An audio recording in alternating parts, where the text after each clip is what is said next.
Hello and welcome back to the WaltInPA YouTube channel. My name is Walt, and we are riding through Montgomery County, Pennsylvania today. It is, I don't know, September 8th or 9th or so. I think it's a Wednesday today.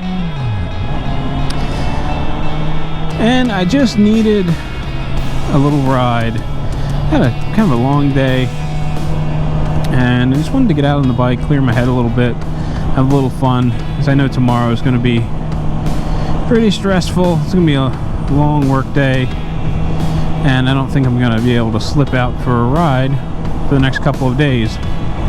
So it seemed like the golden opportunity was to hop on the bike tonight. Hopefully I won't get caught in the dark like last time. I'll have to try to judge time a little better.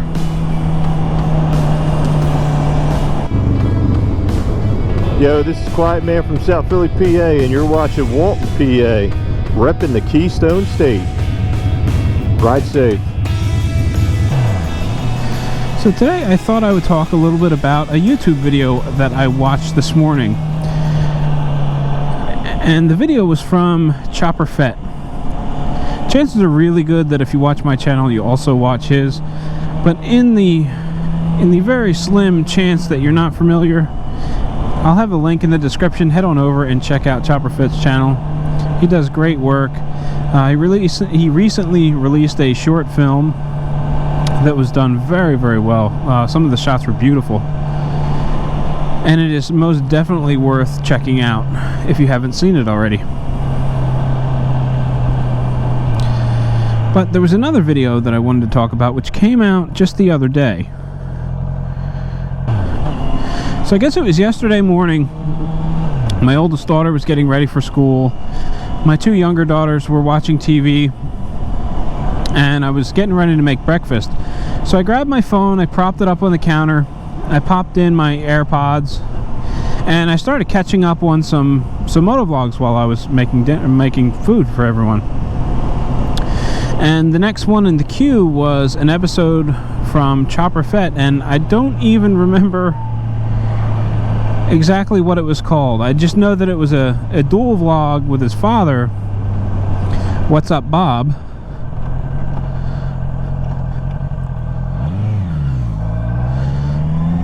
And one of the topics that they were discussing was if you were to get another bike that wasn't a Harley, they both ride Harleys, what would it be? Now, some of their answers were pretty interesting, some of the bikes that they were talking about.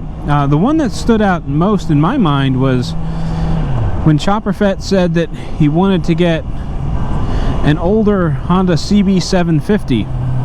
My ears kind of perked up, because I was also looking at a bike like that at one point in time as a project bike.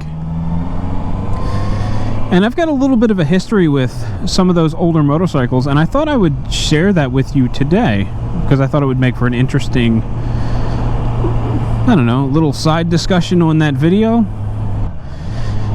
Because I have a little bit of a history with older motorcycles, and I wanted to talk about that just a bit. So in the comment section on ChopperFett's video, I mentioned that if finances weren't an issue, I would look at getting one of the new Kawasaki Z900 RS bikes. They are very much a retro bike, and not in the sense that they have a round headlight and some other styling cues that make them look retro. This bike actually looks like Kawasaki reached back into the late 70s, early 80s, grabbed a hold of a motorcycle and pulled it through time. And along the way, of course, it picked up modern amenities such as ABS, fuel injection, that sort of thing.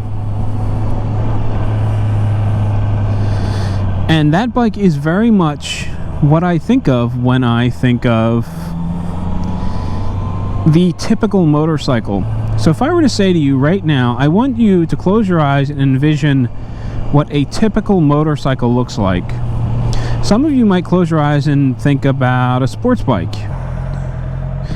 An aerodynamic motorcycle, fairings, aggressive riding stance. Others might close their eyes and envision, I don't know, something like a Harley or another typical cruiser. big motor, laid back, comfortable riding. But me, when I envision a typical motorcycle, I think of the standards from the late 70s, early 80s. Now, I know I've told this story before in various moto vlogs, but it's worth touching on briefly for anyone that hasn't heard it. Any of my new subscribers. So when I was a kid, my dad had motorcycles. He rode before he had kids, and he never let any of his motorcycles go. He always hung on to them. So he had one at our house, he had one at his parents' house, he had one at his sister's house. He had, what did he have?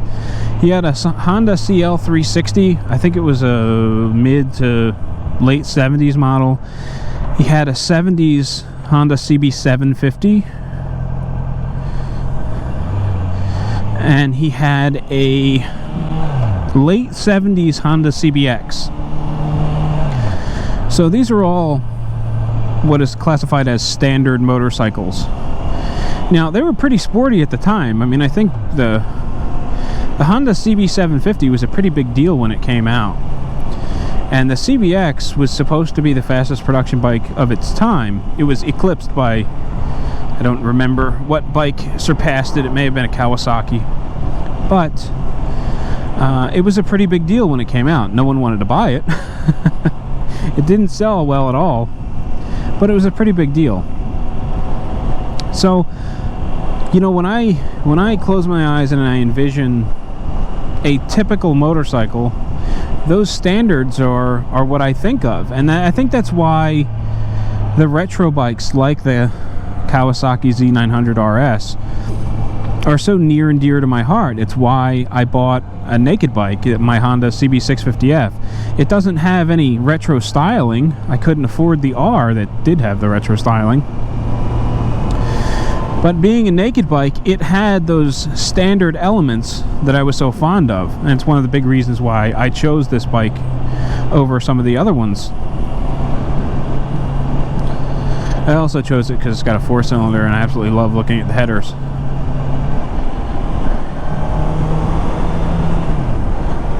But that's a different conversation. So anyway, that was my response to ChopperFett and kind of the reasoning behind it. Now, I'm also looking for a winter project, and finances are going to become an issue. So obviously I won't be buying a 2020 Kawasaki as a project bike, but I do want something a bit older, something that needs a little TLC.